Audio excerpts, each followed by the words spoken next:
Hello Google, हाल में ही स्थगित किए गए यूजीसी बिल के बारे में हिंदी में बताइए डिटेल में। नमस्ते।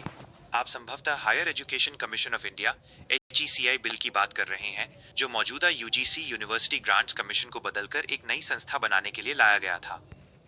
इस बिल को लेकर काफी चर्चा और विरोध रहा है, जिसके कारण ये प्रक्रिया अभी पूरी तरह से लागू नहीं हो पाई है।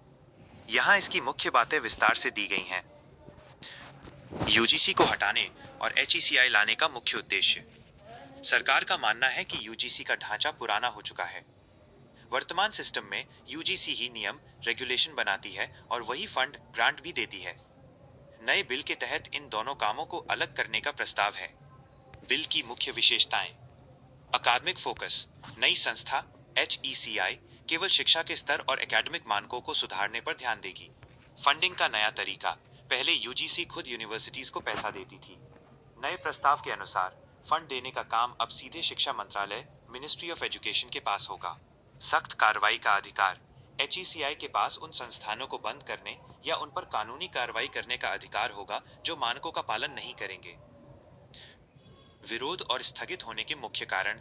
इस बिल को लेकर शिक्षाविदों और विपक्षी दलों ने कई चिंताएं जताई हैं, जिनकी वजह से इसमें देरी हो रही है। 1. सरकारी हस्तक्षेप का डर। आलोचकों का कहना है कि अगर फंडिंग का कंट्रोल सीधे मंत्रालय के पास चला जाएगा तो यूनिवर्सिटीज की स्वायत्तता ऑटोनॉमी खत्म हो जाएगी और सरकार का दखल बढ़ेगा। 2. राज्यों का विरोध। कई राज्यों को लगता है कि शिक्षा समवर्ती सूची कंकरेंट लिस्ट का विषय है, लेकिन केंद्र इस बिल के जरिए राज्यों की यूनिवर्सिटीज पर अपना नियंत्रण बढ़ाना चाहता है। 3. वित्तीय अनिश्चितता। प्रोफेसरों और संस्थानों को डर है कि फंडिंग सीधे सरकार से मिलने पर राजनीतिक आधार पर भेदभाव हो सकता है। वर्तमान स्थिति करंट स्टेटस। फिलहाल सरकार ने इसे पूरी तरह रद्द नहीं किया है, लेकिन नेशनल एजुकेशन पॉलिसी NEP 2020 के तहत इस पर नए सिरे से काम चल रहा है। सरकार अब एक एम्ब्रेला बॉडी बनाने की योजना बना रही है, जिसमें उच्च शिक्षा के अलग अलग वर्टिकल होंगे, जैसे नियमन के लिए अलग, मानक तय करने के लिए अलग। ध्यान दें, अभी तक यूजीसी ही प्रभावी है और नए बिल के अंतिम प्रारूप पर स्टेक होल्डर्स के साथ चर्चा जारी है। क्या आप चाहते हैं कि मैं नई शिक्षा नीति NEP के तहत प्रस्तावित हायर एजुकेशन काउंसिल के 4 अलग अलग हिस्सों के बारे में और विस्तार से बताऊं? हाँ।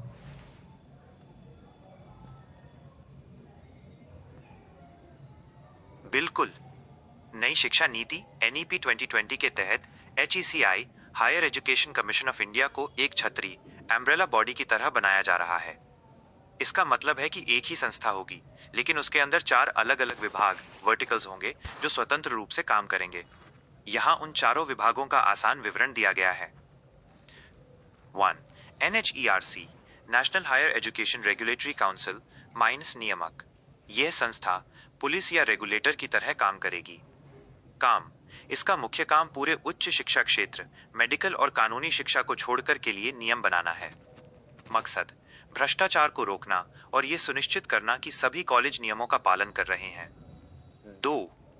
NAC नेशनल एक्रेडिटेशन काउंसिल मान्यता देने वाली संस्था। यह संस्था कॉलेजों और यूनिवर्सिटीज को उनकी क्वालिटी के आधार पर रेटिंग या ग्रेड देगी। काम। वर्तमान में यह काम NAAC करती है, अब इसे और आधुनिक बनाया जाएगा। मकसद। संस्थानों के बीच अच्छी शिक्षा देने की प्रतिस्पर्धा बढ़ाना। 3. HEGC higher education grants council minus funding और स्कॉलरशिप। ये विभाग पैसों का हिसाब किताब देखेगा। काम।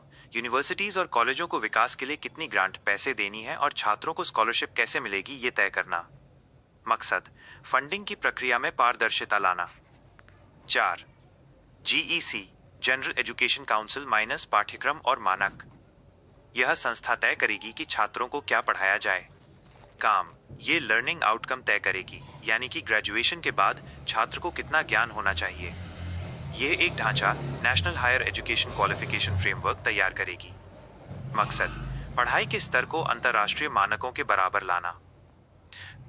इससे क्या बदलाव आएगा? हल्का लेकिन सख्त नियंत्रण, लाइट बट टाइट। सरकार का कहना है कि नियम कम होंगे,